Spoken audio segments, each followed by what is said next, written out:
Prezados ouvintes, hoje iniciamos mais uma campanha eleitoral. Nos próximos 45 dias, você terá a oportunidade de conhecer um pouco mais sobre os postulantes aos cargos de presidente, governador, senador, deputado federal e deputado estadual. Como você já deve saber, o deputado Luiz Paulo é candidato à reeleição como deputado estadual pelo partido PSD, com o número 55678. E no programa de hoje conversaremos um pouco sobre mais esse desafio. Lembrando a você, ouvinte, que a sua participação em nosso programa é sempre muito importante. Meu nome é Pedro Rogar e esse é o podcast RJ em Debate. Sejam todos muito bem-vindos ao nosso bate-papo dessa semana.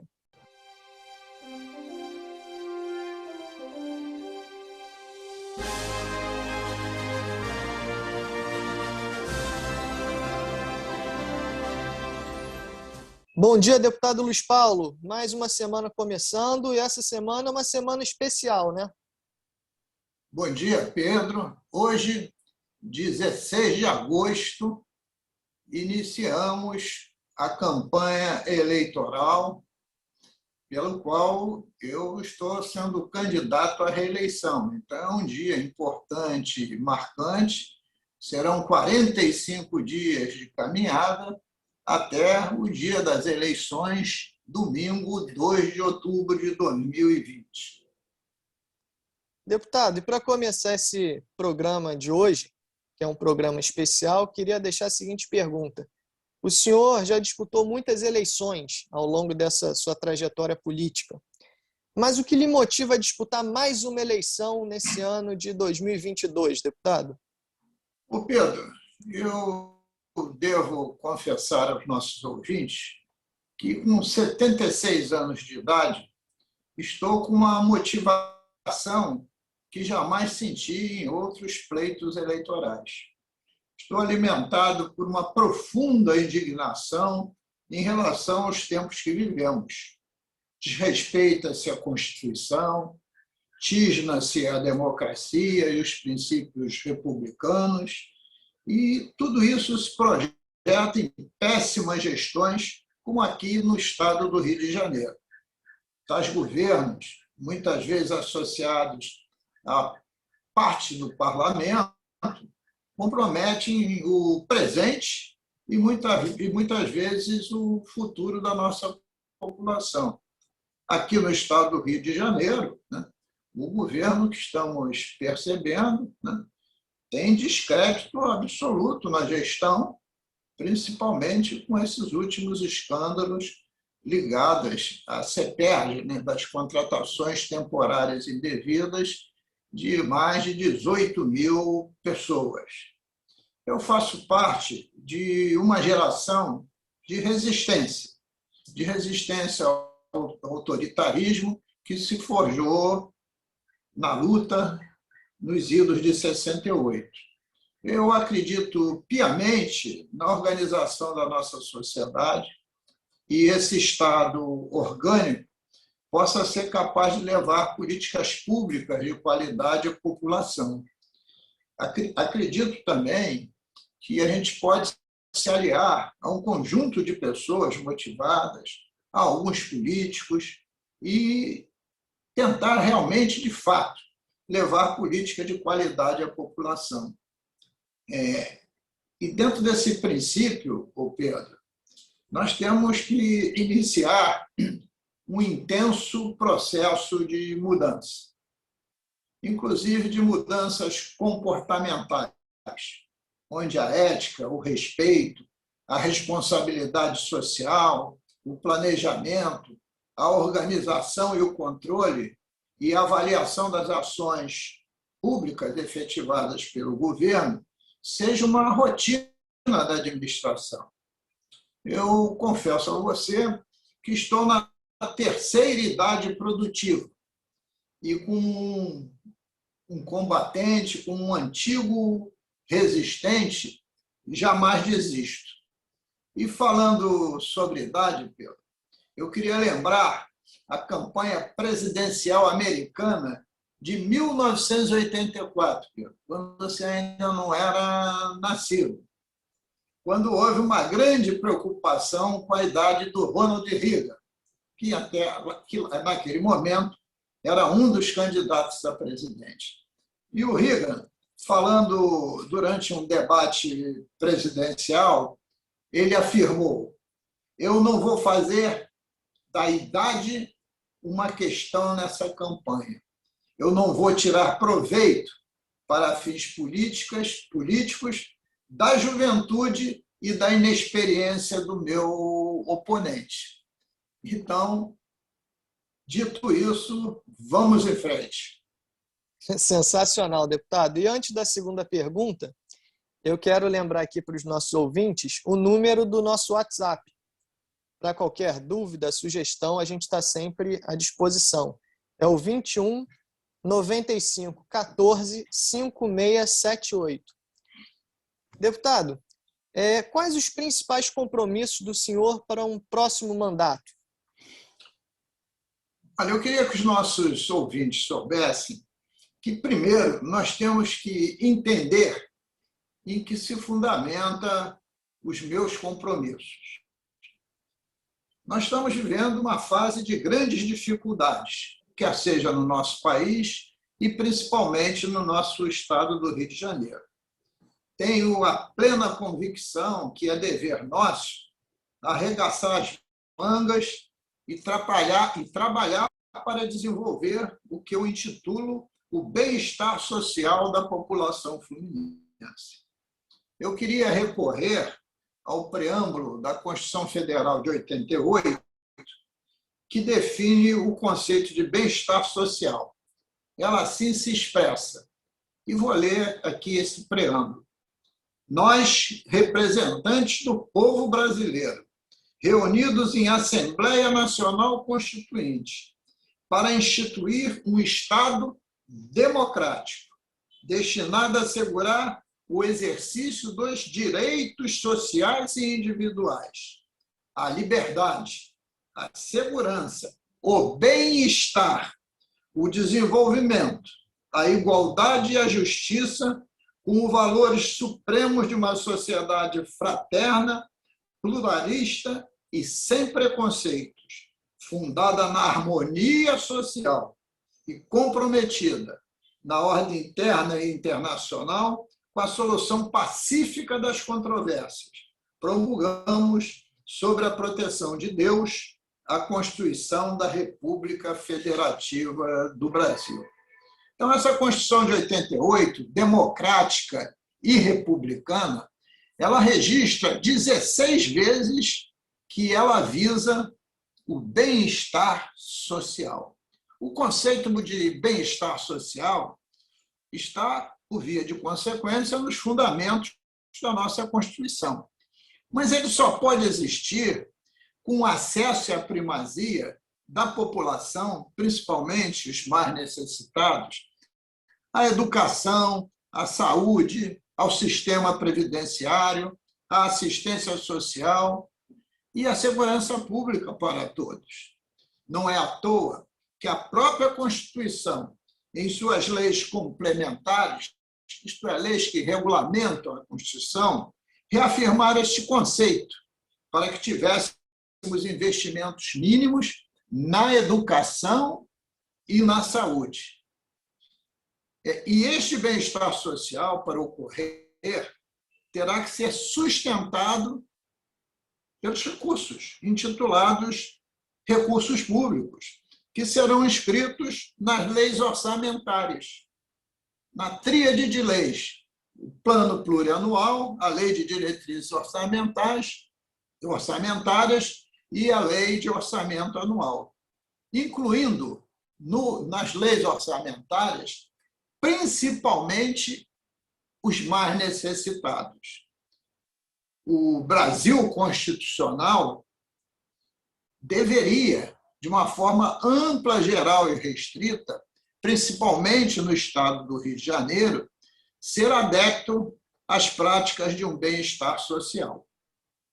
No entanto, Pedro, o que se verifica nos tempos atuais é o oposto do bem-estar social, ou seja, é o estado do mal-estar social, ou o estado malfeitor, porque a nossa Constituição está sendo respeitada de cabo a rabo. Ou a gente volta aos preceitos constitucionais e abraça o estado do bem-estar social, ou nós vamos para um total descontrole ético-social, onde assassinatos, violências, estupros, desemprego, miséria e fome já fazem parte do nosso cotidiano. Então, é necessário que a gente tenha esse conceito de bem-estar social de uma maneira muito forte, muito íntegra.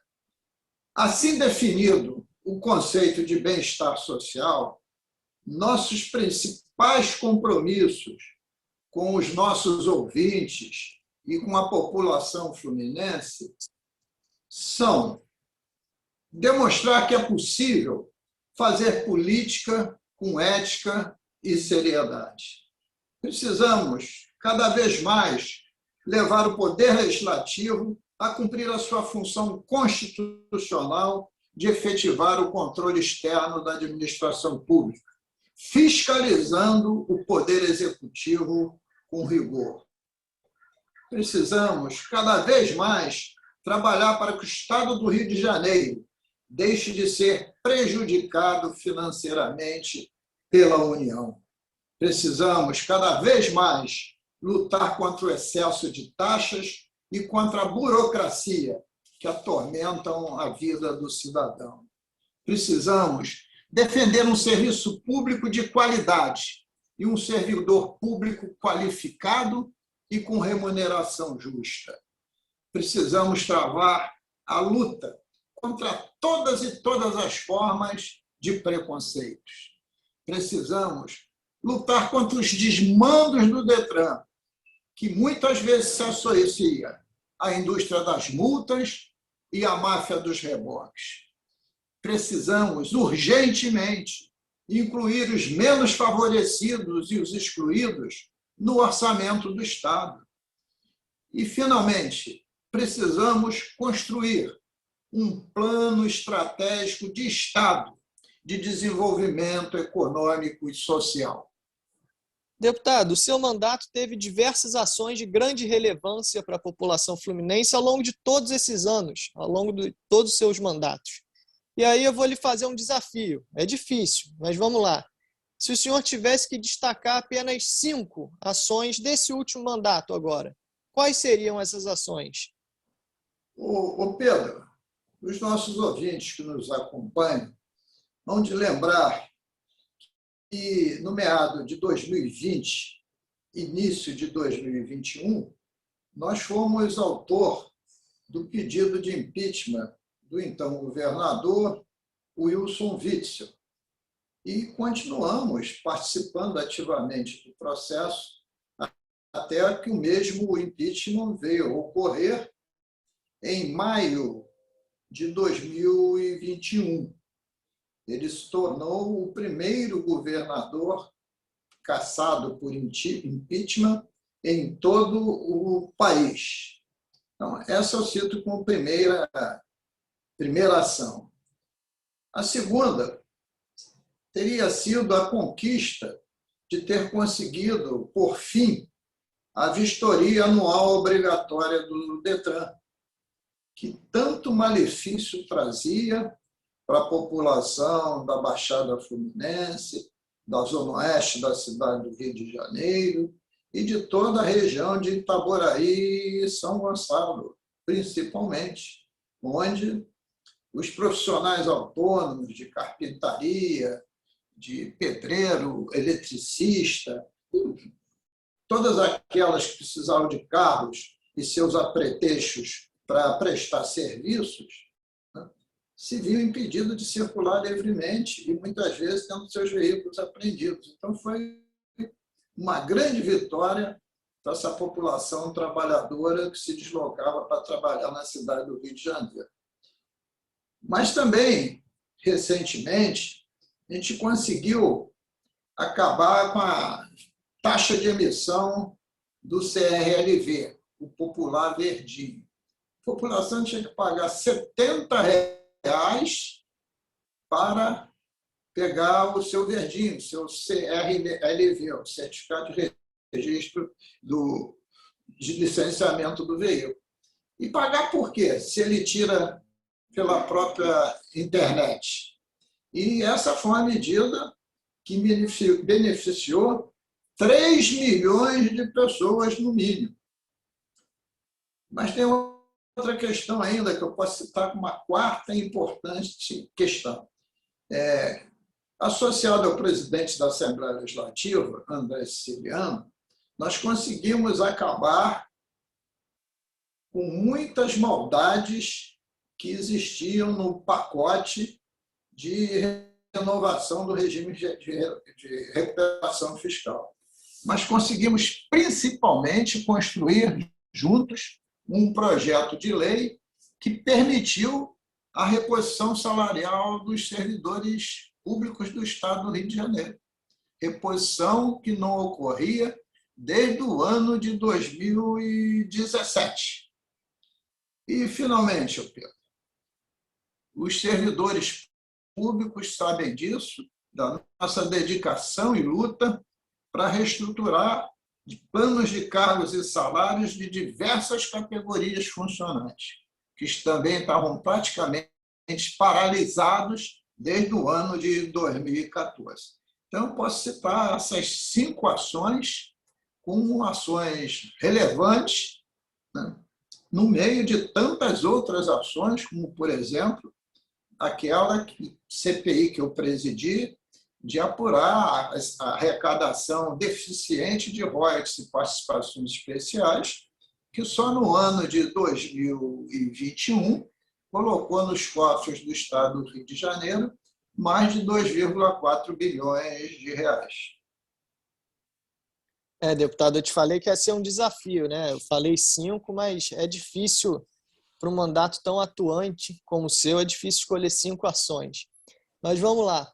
Deputado, e esse clima de extremismo que a gente está vivendo na nossa sociedade, hein? Nós temos visto até brigas em família devido a preferências políticas, né? Ter posição e participar do debate público, do debate político é muito importante, mas também é importante que exista um respeito mútuo entre as pessoas.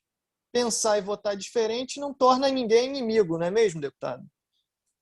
Você tem a razão na tua pergunta, Pedro. Nós podemos divergir, né, no campo das ideias, mas jamais perdendo o respeito mútuo. Afinal, política não é só emoção.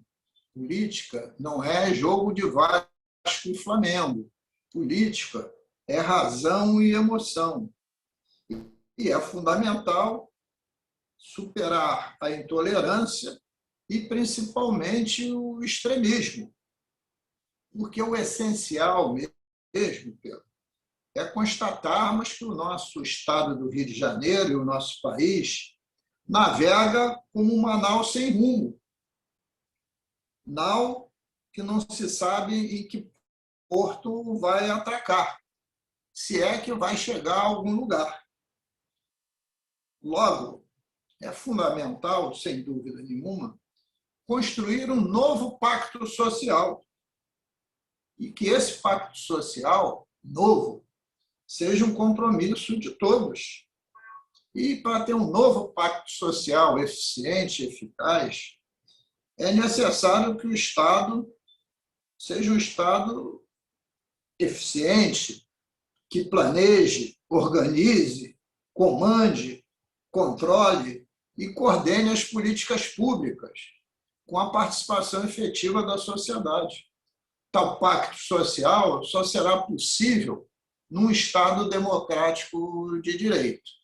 Então, essas são as grandes premissas que devem nos orientar, e não o ódio, o extremismo, os rompimentos pessoais e, muitas vezes, até alguns chegando a agressões muito ruins. Paz acima de tudo, democracia mais do que nunca.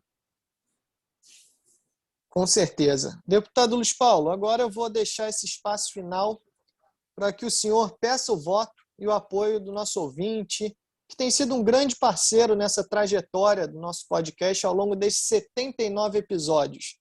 Vai lá, deputado, é com o senhor. Ô Pedro, minhas amigas e meus amigos ouvintes, por todos os motivos já discutidos e debatidos nos nossos podcasts presentes e passados, o nosso RJ em Debate, tomei a decisão de apresentar minha candidatura à reeleição. A reeleição de deputado estadual, tendo como partido o Partido Social Democrático. E o meu número é 55678. Estou certo de que posso e devo continuar a dar minha parcela de contribuição na defesa do nosso Estado e da nossa população. Assim, agradeço a audiência que vocês têm me proporcionado, a parceria em nossa trajetória, e venho pedir o seu voto e de todos aqueles que você puder influenciar. Repito, Luiz Paulo, deputado estadual, PSD 55678. Deputado, sempre após a última pergunta, a gente vai para o nosso já tradicional quadro Bola Dentro e Bola Fora. Né? Os nossos ouvintes já estão acostumados. Mas hoje eu queria quebrar o protocolo. E, em nome de toda a nossa equipe, diante dos nossos ouvintes queridos que estão aqui nos acompanhando, eu queria dizer o quanto nos dá orgulho trabalhar, conviver e aprender diariamente com o senhor. O senhor é um exemplo real de que a política pode ser feita com seriedade, com competência e com respeito ao dinheiro público. O senhor é um exemplo de como a política pode, sim, ser um instrumento de transformação social. O senhor, deputado Luiz Paulo, é um exemplo de que podemos ser firmes nas nossas convicções sem ser desrespeitosos com aqueles que pensam diferente da gente. Eu tenho certeza, deputado, que no dia 2 de outubro, a sua história de vida e a sua trajetória política serão coroadas com uma excelente votação. O senhor merece e o Rio de Janeiro precisa. Muito obrigado a todos os nossos ouvintes pela audiência, pelo apoio e pela parceria. E não se esqueçam, no dia 2 de outubro, para deputado estadual, Luiz Paulo, PSD 55678. Vamos à luta, vamos à vitória.